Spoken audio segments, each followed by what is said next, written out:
If you're feeling stuck in your career, these next 2 minutes gonna change everything. So I just had a post go viral giving people advice who are early in their careers. As I was going through the comments, I kept on seeing the same kind of comment.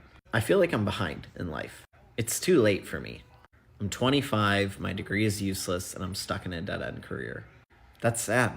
I feel for those people. But there was also different types of comments. I'm starting over at 32. I'm 24 and I just started my nursing career.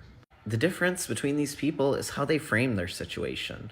Some people compare themselves to others and think, those people are ahead of me. How will I ever catch up to them? Other people think, okay, I may have not made the best career decisions in the past, but given what I know now, how will I act differently? Stop criticizing yourself for where you're at today.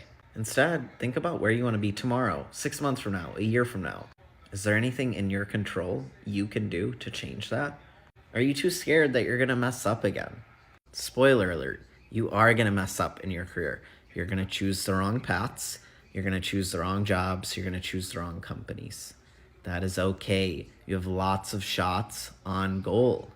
The biggest problem is when you go down a path, it fails, and then you get complacent and stop trying. You need to keep on trying and experimenting until you find what's meant for you. I did not find my dream job straight out of college. The job I got was in tech sales, and while I liked it for a year and a half and I learned a lot, I knew ultimately I wanted to be a founder. So I had to pivot after that year and a half in tech sales. I had to take a risk on myself. I had to try going off the path that I was on to do a new path. Now, 5 years later, I'm grateful that I did that. When I was in tech sales, I met Vishal. He did an entry-level tech sales role in his late 20s, early 30s. 7 years later, he was the head of sales for a startup worth a few billion.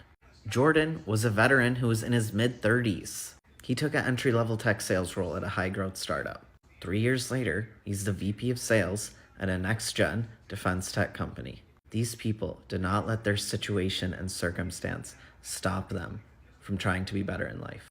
If you're 30 now and you think it's too late, how do you think you're going to feel at 35?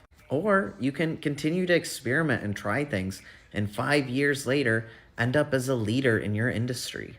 So stop regretting the past and start focusing on the future.